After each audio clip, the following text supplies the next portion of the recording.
I would assume that he deals with you all with questions. So if he deals with me with questions, I can only assume, which I can be 100% certain, but he will deal with you with questions as well. But what we've been talking about all month is, does God talk to men? Does he speak to men? That's what we've been talking about all month. Does God speak to men? We remember first Tuesday, we proved that God does speak to men. Mm-hmm. We also found out that God, his sheep hear his voice. Mm-hmm. We found out that he specifically talked to us certain ways through people, so on and so forth. Last Tuesday, we found out about the rest of God. Mm-hmm. So tonight, when God speaks, when God speaks. Amen. When God speaks. If you could turn to Habakkuk. Turn to Habakkuk.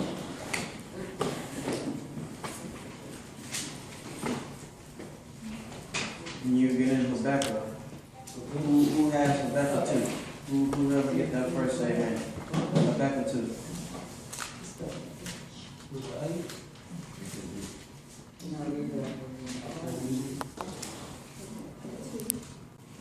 Habakkuk 2.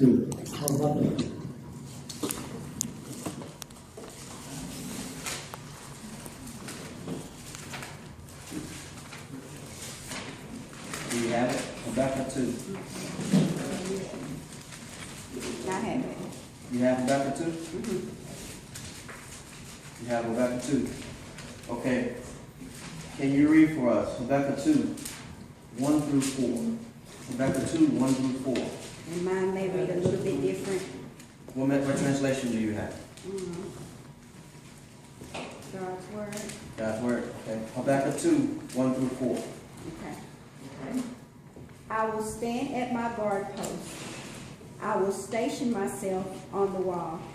I will watch to see what he will say to me, and what answer I will get to my complaint. Then the Lord answered me, write the vision, make it clear on tablets so that anyone can read it quickly. The vision will still happen at the appointed time. It hurries toward its goal. It won't be a lie. If it's delayed, wait for it. It will certainly happen. It won't be late. Look at the proud person. He is not right in himself, but the righteous person will live because of his faithfulness.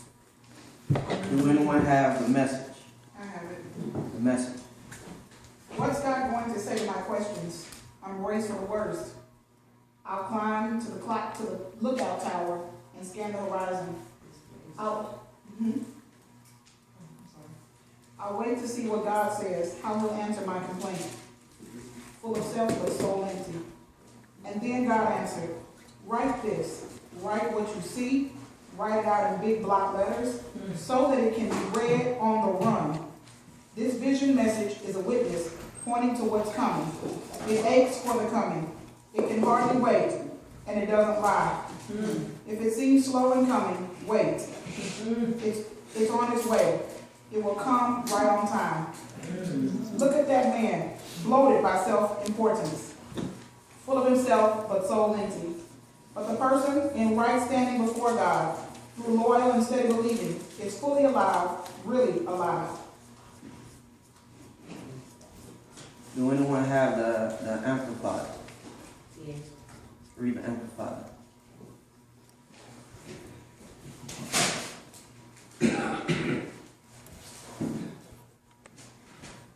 Oh, I know, I have been rash to talk out plain this way to God. I will, in my thinking, stand upon my post of observation and station myself in the tower or fortress, and will watch to see what he will say within me and what answer I will make at his mouthpiece to the perplexities of my complaint against him. And the Lord answered me and said, write the vision and engrave it so plainly upon tablets that everyone who passes may be able to read it easily and quickly as he hastens by. For the vision is yet for an appointed time, and it hastens to the end, fulfillment. It will not deceive or disappoint. Though it tarry, wait earnestly for it, because it will surely come. It will not be behindhand on its appointed day. Look at the proud. His soul is not straight or right within him, but the rigidly just and the uncompromisingly righteous man shall live by his faith and in his faithfulness. Now, turn to Genesis, the 6th chapter. Genesis, the 6th chapter. Genesis, the 6th chapter. Genesis, the 6th chapter. I want to ask you a question about the scripture reading that you just read. I wanted to ask you if anybody had an idea of what the vision could be that we're supposed to be writing. I'm going to get there. Give me 1 second. Yes, sir. Give me 1 second. Remember your question. Yes, sir. Don't forget it. Genesis. Genesis, the 6th chapter. Genesis, the 6th chapter. Okay. So far we've heard some things in the scripture, some key terminology in the scripture. Vision, write it down, guard posts, people running with it. But tonight we're talking about when God speaks. So imagine if God speaks something specifically to you. If God speaks something specifically to you. If God speaks something specifically to you. Are you in Genesis? Yes. The 6th chapter. Yes. Before we get to this, before we read this, what's going on in this particular passage? The earth has one language, one mindset. The earth has one purpose in this particular passage. But it's not good, it's evil. So God was looking for someone to be able to speak to. God was looking for someone to speak to. God was looking for someone to speak to. So he was looking for someone that he can trust enough to hear his voice and then do what he said. Are you in Genesis the 6th chapter? Drop down to the 13th verse. Genesis 6:13. Who has the King James Version? Genesis 6:13. But God said to Noah, I am going to put an end to all people, for the earth is filled with violence because of them. I am surely going to destroy both them and the earth. So make yourself an ark of cypress wood.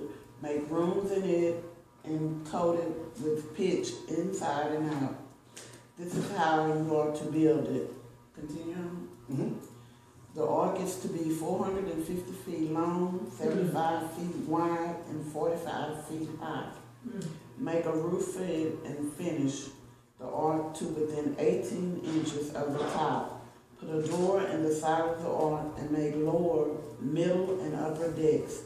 I am going to bring flood waters on the earth to destroy all life under the heavens. Every creature that has the breath of life in it. Everything on earth will perish. But I will establish my covenant with you, and you will enter into the ark, you and your sons and your wife and your son's wife with you. That's it. Stop at that 18. Did you hear it? God spoke. He spoke, right? He spoke to Noah, right? But God was so specific when he spoke.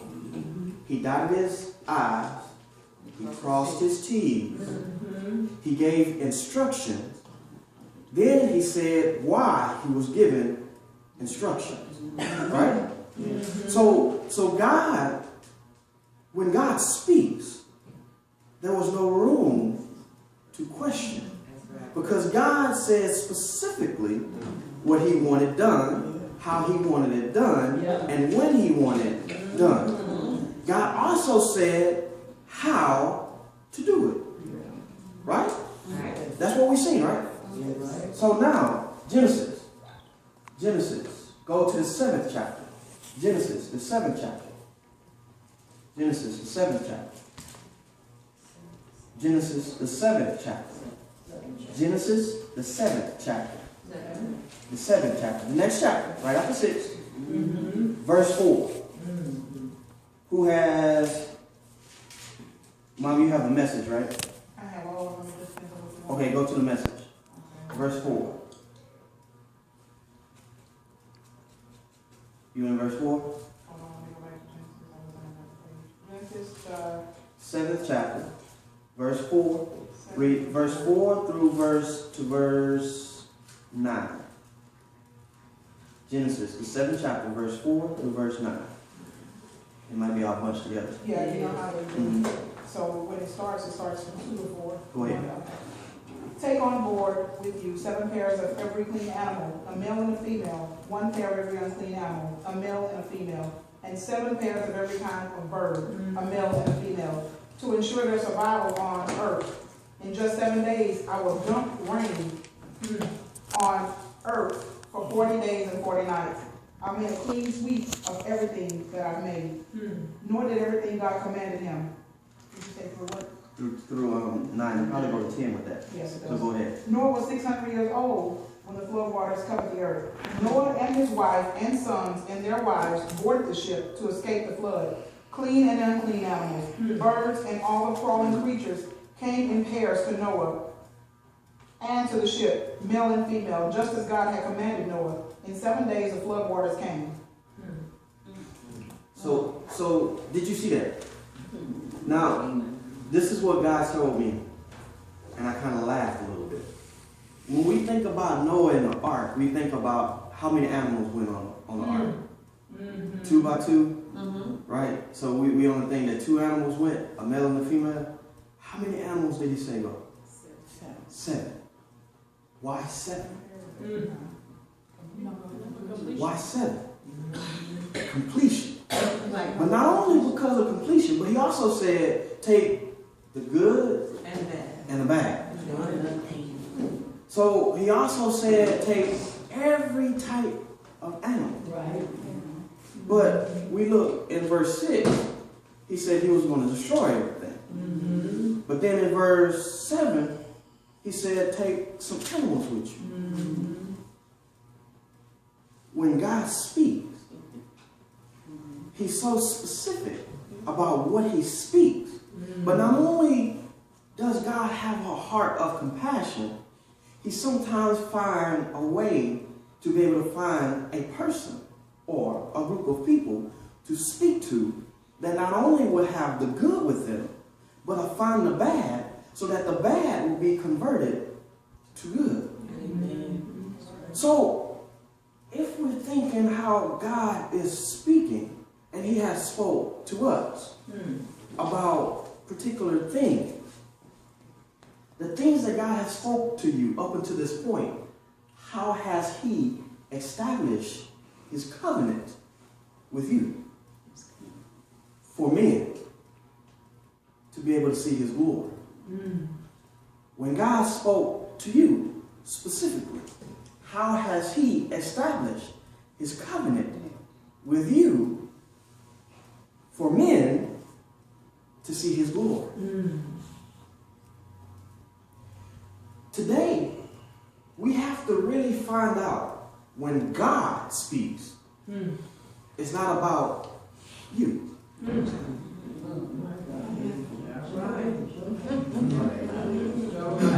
It has nothing to do with you. It has everything to do with his covenant. It has everything to do with his covenant because he promised it to our forefathers. So that when he speaks to us, it has nothing to do with me, but it has everything to do with my lineage along with me. Did not he tell Noah that his sons will go with him? Their wives? So not only Noah went, but his sons, his lineage, his seeds. So that they can do what? Or drop down to the 12th. Go to Genesis 12. Genesis 12. Genesis 12. Genesis 12.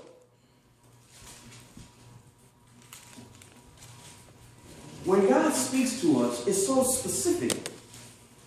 But I found out that God, when God truly speaks, and there's a difference between when God speaks and when the Holy Spirit speaks. I'm going to show it to you. It's a difference between when God, the Father, Yahweh Elohim, when He speaks, and when the Holy Spirit speaks.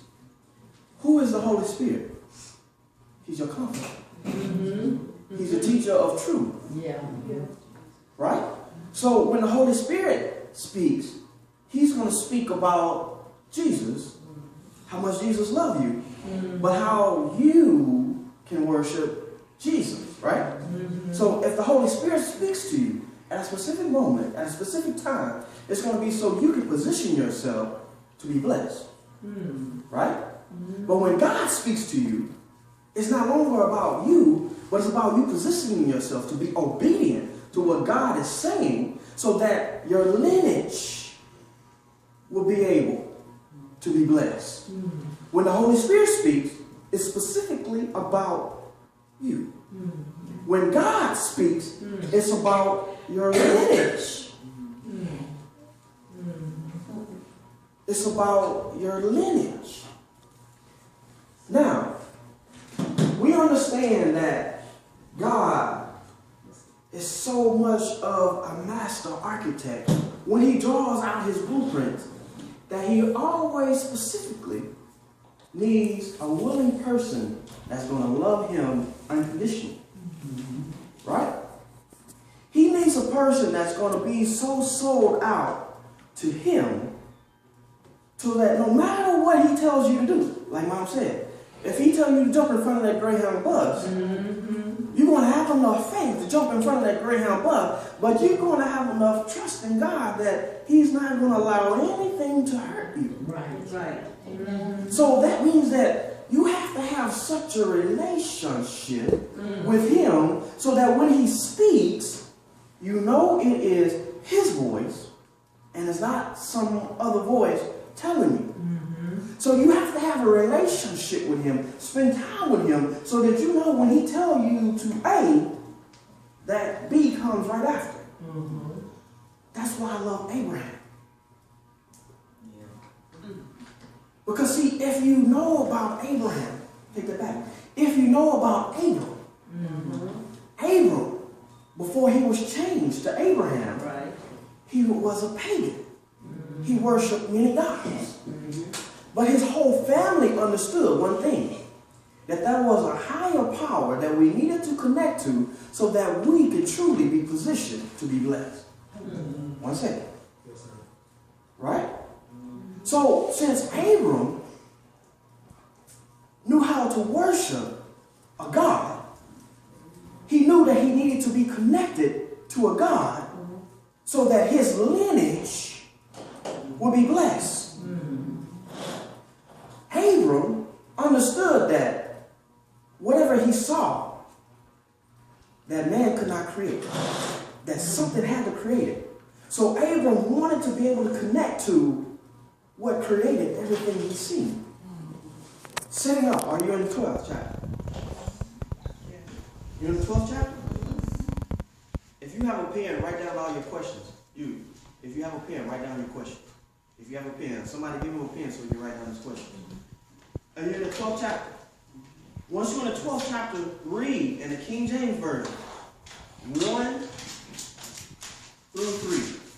Genesis, the 12th chapter, 1 through 3. Who has it? The Lord has said to Abram, leave your country, your people, and your father's household, and go to the land I will show you. I will make you into a great nation, and I will bless you. I will make your name great, and you will be a blessing.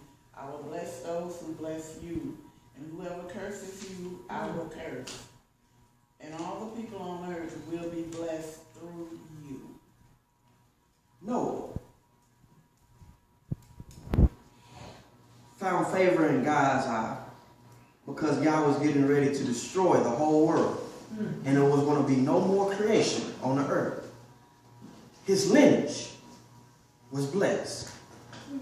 Now Abram finds favor in God's eye so that his lineage will be blessed. So think about this.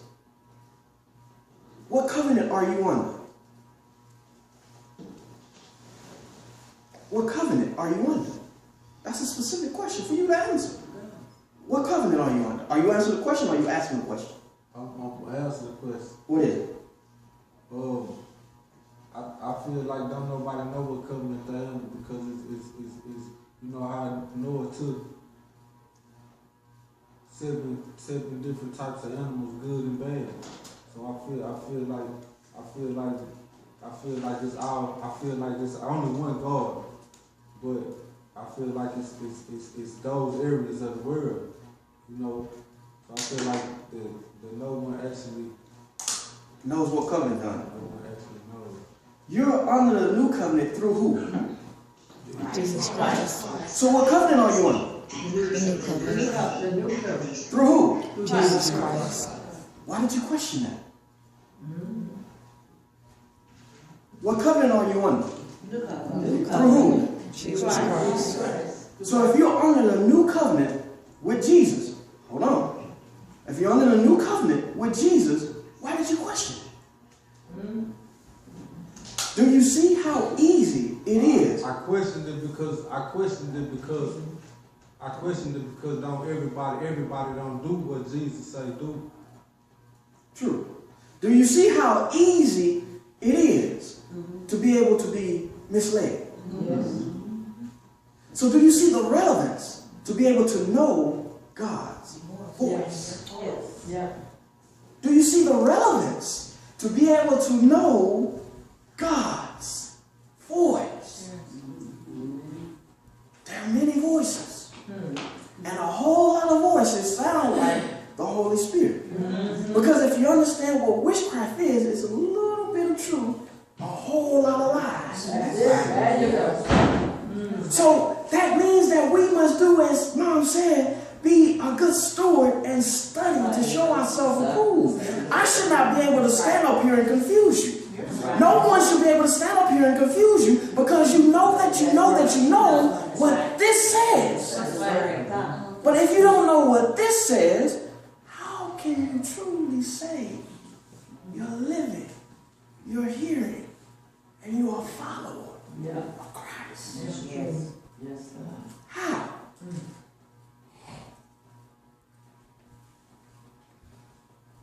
Kings. First Kings, the 21st chapter. First Kings, the 21st chapter. First Kings, the 21st chapter. First Kings, the 21st chapter. First King 21st, drop down to 17. First King 24, 17. First King 21, I'm sorry, First King 21. Okay. First King 21, 17. First King 21, 17. 21, 17. And the Amplified. And the Amplified. Please read 17 through 19.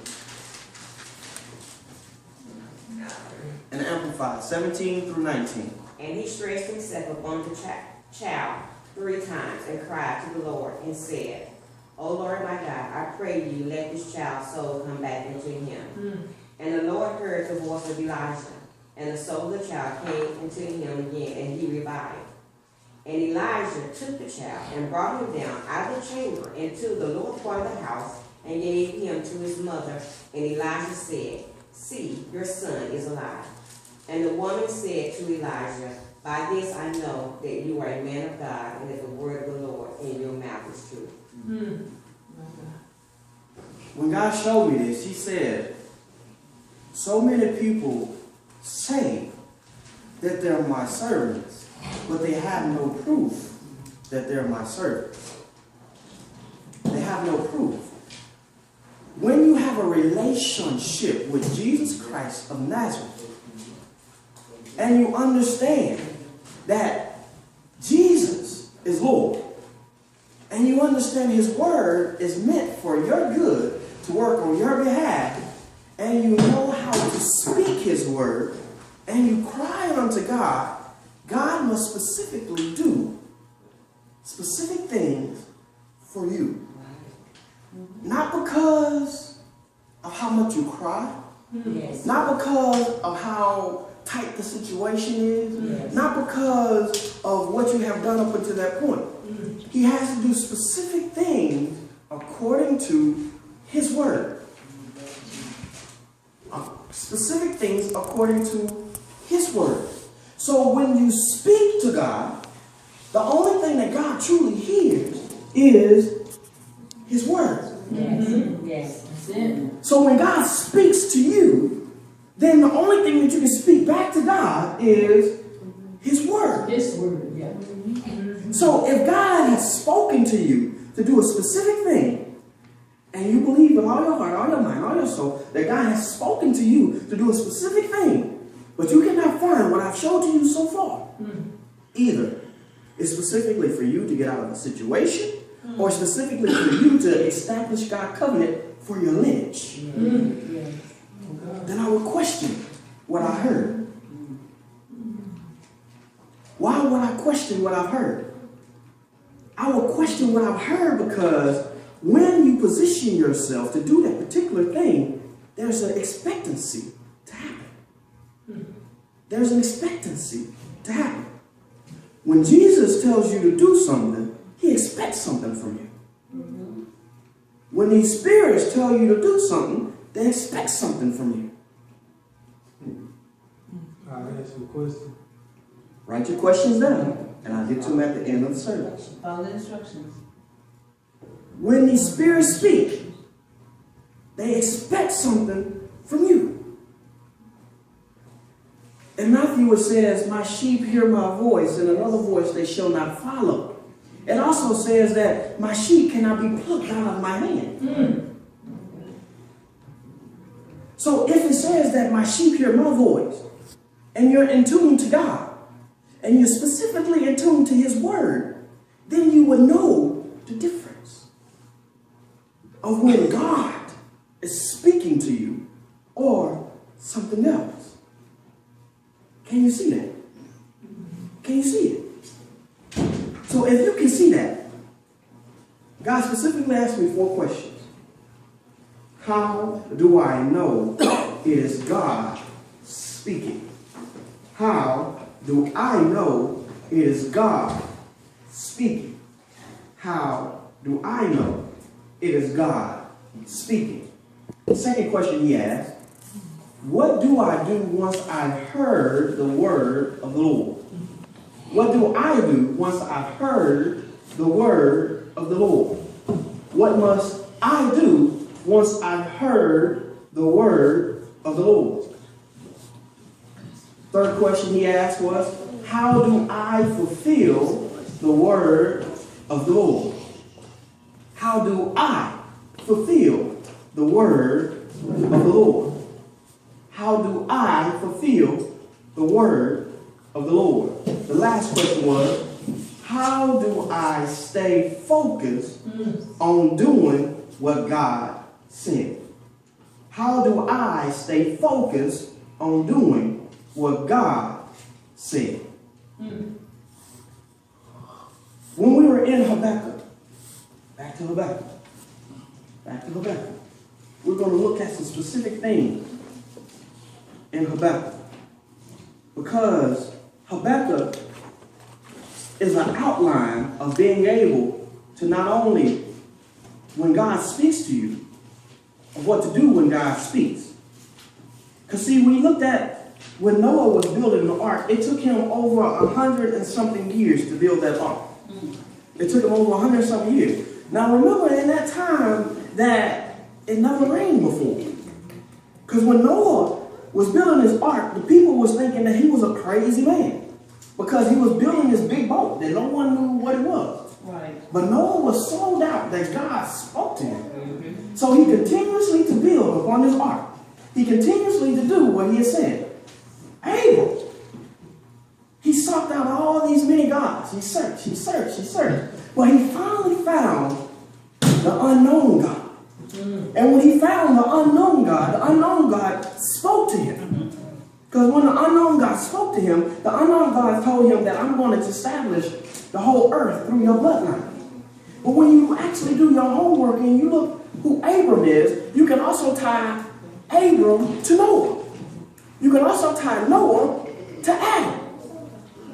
Adam to Noah, Noah to Abram, Abram to David, David to Jesus, Jesus to you. But, and go back to the second chapter, I will stand upon my watch and set upon the tower and will watch to see what he will say unto me. And will watch to see what he will say unto me. Everything that you've heard so far, now hearing this. When you get ready to position yourself to hear from God, key term, when you get ready to position yourself to hear from God. That's why he said, I will stand and watch. When you understand what watch means, that means to sit and to look and to consult with God about what is going on all around you. Because when you know what this is, Israel was in a bad spot. And the prophet was not happy. So he was praying, crying out to God, so that God would answer. So he said he was going to stand on the tower and watch to see what it said to me. And what I shall answer, I will stand upon the watch. I will stand upon my watch and set upon the tower. And I will watch to see what he will say unto me, and what I shall answer. When I am reproved. And when I am reproved. Do we know what reprove means? Do we know what reprove means? Reprove? Do we know what it means? I have no idea. I can give you an idea. Hold it. 2. And the Lord answered me. And the Lord answered me. I was humble enough to pray, to fast, to seek God's face. And God answered me. God answered. And he said, write the vision and make it plain upon tablets, that he may run that readeth it. That he may run that readeth it. Last Tuesday, Mom asked, what is your vision?